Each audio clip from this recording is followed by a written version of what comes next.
In this tutorial, I'm going to show you how you can make an advanced arpeggiator like the one you're hearing in Vital.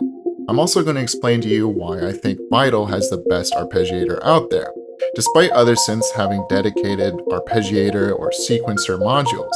For example, Pigments has this dedicated sequencer, and so does Omnisphere. But there's only one situation where I would recommend using either of these synths over Vital, and I'll get to that later. You can download this arpeggiator preset along with over 120 other presets from my Patreon page for only $5. The link for that's below in the description. To get started, initialize preset. It doesn't really matter what shape you use, but I'm going to use the sine wave from Basic Shapes. And I'm going to turn down phase randomization and set attack to 0.005 to get rid of the pop or the click that happens at the beginning of the note. So now that I've done that, let's start building an arpeggiator. So the first thing we need is something that will be modulating the coarse pitch of our oscillator. So I'm going to use LFO1. I'm going to drag that over and we get this. Now that doesn't really sound like an ARP because it's not jumping from note to note. So we need to tell the synthesizer which notes it can jump to. So in order to do that, we're going to use the transpose snap here, and I'm going to use these 4 notes. You can use whatever notes you want, but for the sake of this demo, I'm using these. And now we get this. Now that's cool. It sounds like some kind of video game thing, but I'm going to slow it down a little bit. So let's bring this down to 2 measures. And you can hear a little bit better how this is working, right? It's slotting between notes. But since these notes aren't evenly spaced, it's kind of jumping from note to note at different times. It's not even sounding. So we can fix that. We just need to figure out what the rate of our arpeggiator is. So I'm going to choose 1/8 notes. That's pretty common for an arpeggiator. And I'm going to make a pattern that's 2 measures long, right? I already selected 2 measures here. So that means I'm going to have 16 different notes throughout here. So I'm going to set my grid to 16.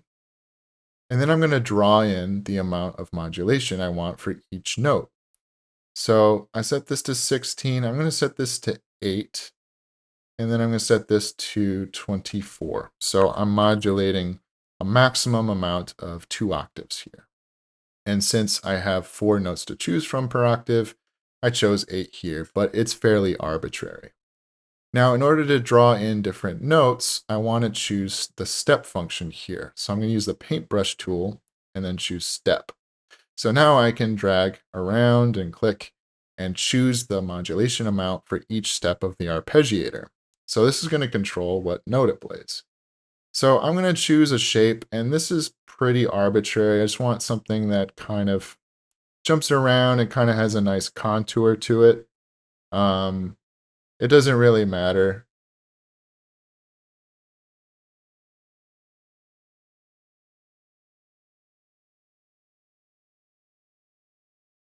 Something like that. Let's hear how that sounds.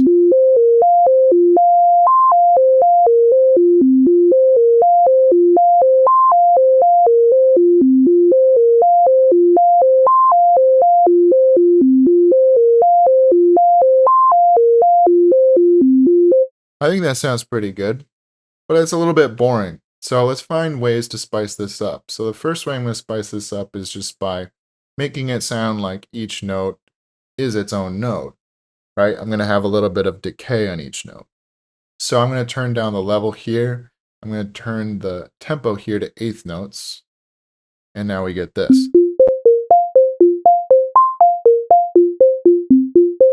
Now you might notice it's kind of like scooping up to different notes, and that's because of this smoothing here. So let's turn that off. Now we want that smooth thing for LFO2 because if I don't have it, you're going to hear that popping. That popping is it going from 0 amplitude to 100% amplitude in an instant here. Like that's why we have a little bit of attack time on envelope 1 so we don't get that pop.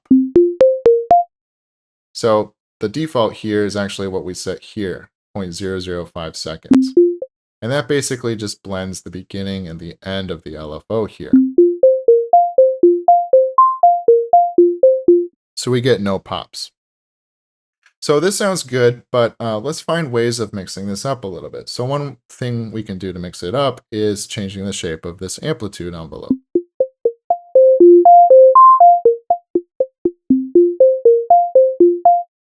So we can do that by going to the matrix here and switching this morph amount here. So this is LFO2 to level. Let's check it out. That's basically the same thing I was doing. So I'm going to pull this all the way down and drag over macro 1. And now when I turn macro 1, I change the shape of this amplitude envelope.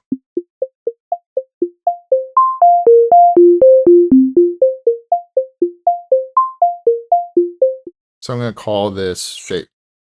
Now, before we go forward with some of the more advanced features of a arpeggiator, let's go for some of the low-hanging fruit. So one thing I really like to do for an arp like this is add in a little bit of delay. But I want the delay to be at a different rhythm than the arpeggiator.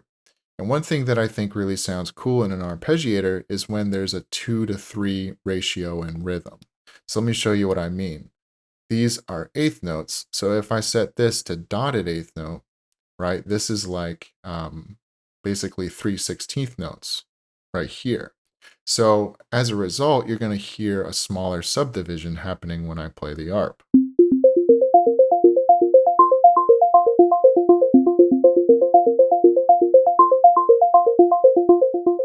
And I think that sounds really cool. It kind of makes it groove and gallop a little bit. I'm also going to add in reverb, and I'm just going to increase the time a little bit, make this sound a little bit more ambient. 2 seconds at 60%.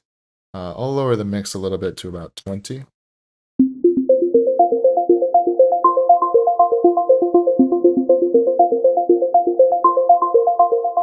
And that really adds a lot of depth to the sound. Now, one more thing I can do is add some width to the sound a little bit too. One of my favorite features of the delay in Vital, and this is something that I don't think exists in Serum, for example, is this mid ping pong option. So we can set the tempo of the left and right channels individually, but I'm going to set them to dotted both.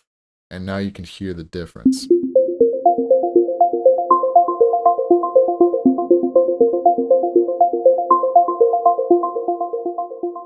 And that really fills out the sound quite a bit. It's not 100% ping pong. 100% ping pong would be hard panning left, then right, then left, then right. This will kind of split it amongst the stereo image to kind of make it sound more natural and fill out the sound a little bit more. Now let's add in some variety to the arpeggiator so it doesn't sound the same every single time. One cool thing that Pigments does, for example, is let you set the probability that certain things will happen. For example, you could set the probability that a note jumps up an octave, or you could set the probability that a note doesn't play. We can do that in Vital, but not only can we do that in Vital, we can randomize the probability of anything, and we can control the nature of that randomness as well. So I'll show you by starting off with the random octave. So let's set this to randomly jump octaves, let's say 25% of the time. So in order to do that, let's use random 1. Let's set this to sample and hold, and let's set this to eighth notes. Basically, this is going to give us a random value between 0 and 1 on every eighth note, every new eighth note. So what I'm going to do is I'm going to drag this over to coarse pitch, and I'm going to set this to 12 semitones. Now, if I go over to the matrix here, I can see that modulation. Basically, here's the sample and hold amount. And then on the y-axis, this is the amount of pitch modulation, coarse pitch modulation.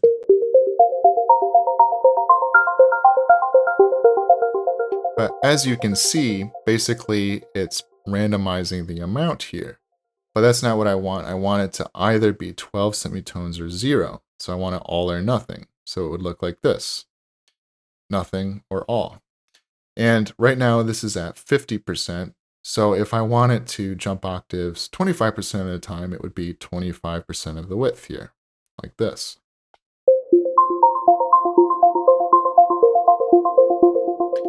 Now you'll see that dot jumping around from the sample and hold oscillator here. And basically, if the value is 0.75 to 1, you'll hear it jump in octaves. So if it lands over here, you'll see that it's going all the way up, which is 12 semitones higher.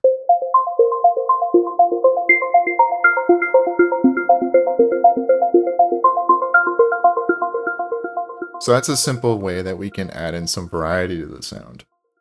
Now let's go over a more complicated way we can add variety by muting random notes.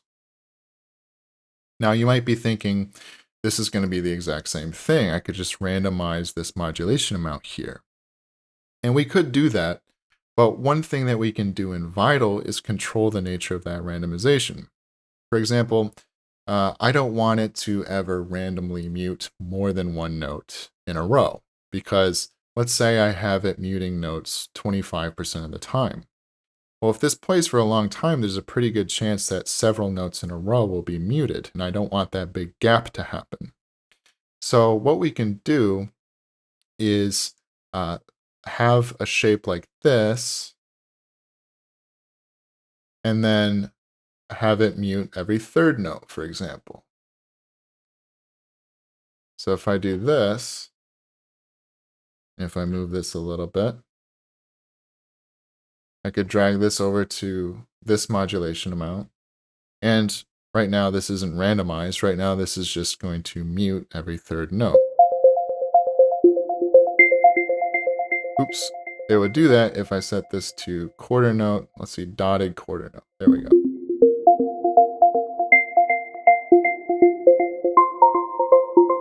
So now you can hear it muting every third note. But I don't want that to happen every time. I want that to happen randomly.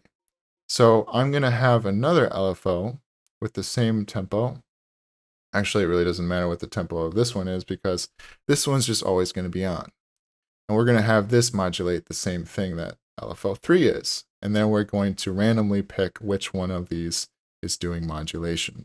Kind of like how we did for the octave thing. So what I'm going to do is, since this is already getting modulated, I'm going to use the matrix to set this modulation. I'm going to choose LFO4. And then, let's see, LFO3 is modulating modulation 2 amount. So I'm going to do the same thing here. And then for the amount, it's going to be the same as this, which is 0.5. And then let's randomly modulate these modulation amounts with another random sample and hold LFO set to eighth notes. Let's drag this over. And now it's important that I remap these. So basically I could set it, let's do just square waves for now. So if I roll a 0 to 0.5, this modulation will take place. And if I roll a 0.5 to 1, this modulation will take place.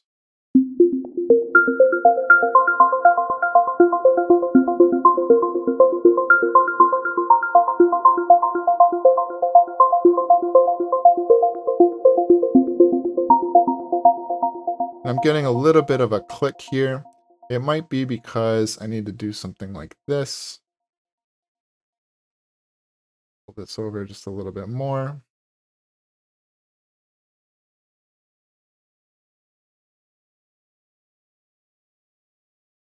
And it could be from here as well. So let's try that again.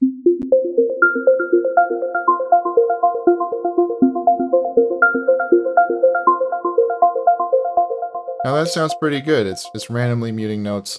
I think it's randomly muting maybe a little bit too many notes. So in order to adjust that, I need to figure out which one of these is which. So modulation 5 amount, that's right here, that's LFO3, so that's the one that's being muted. So I want this to be less probable. So I'm going to drag this over, and then I also need to adjust this one. So now I'll get 25% of the time, it'll mute every third note.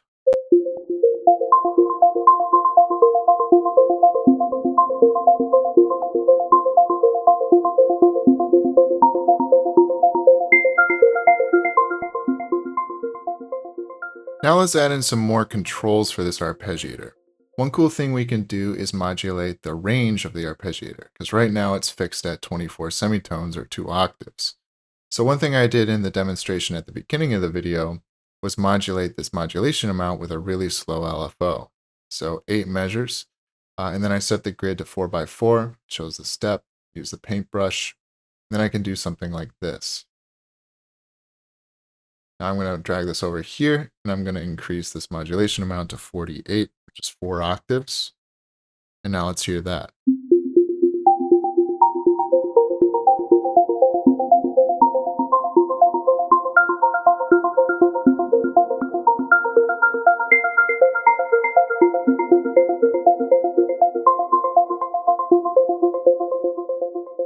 And I forgot to turn off smoothing here. That's going to help it a little bit too. So basically, this is going from a 1 octave range to a 2 octave range to 3, then back down to 2, and so forth. Now, we can also control that modulation amount with a macro. So I'm going to drag over that macro. But at 0, no modulation will be taking place as far as the pitch goes. So I'm going to use macro 2 to also control this modulation amount here. So that's going to be mod 1, I believe. Let's sort by number just to make sure. LFO1 to oscillator 1 transpose. Yep, that's modulation 1 amount. So I'm going to choose macro 2 from mod matrix, modulation 1 amount. And that's good, but it defaults to 0. And I'm going to set this to 24. So now at 0 for macro 2, this is going to be how it was before I did anything with LFO5. Oop, but I forgot to do one thing.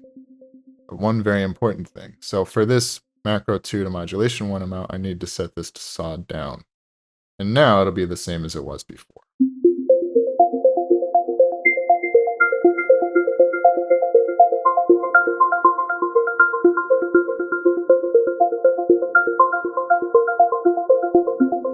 So you'll notice it's not going from a small range to a bigger range until I do this.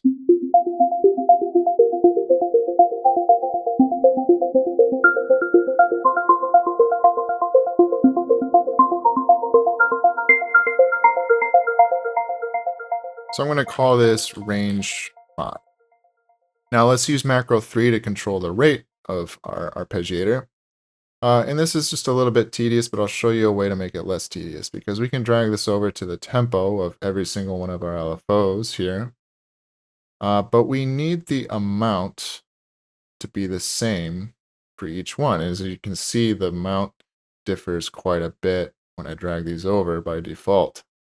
So let's just drag these over, and then let's change these modulation amounts in the matrix here, because it's easier. So I can sort by source.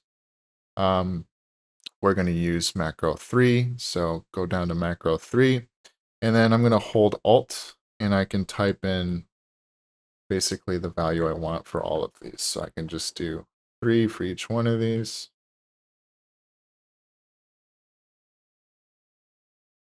Because we want, when we change this, we want it to be consistent. So I also want it done for these random LFOs as well. That one was 3 by default. So now at 0, we're still at the same tempo, hopefully. Now if I move this up a bit.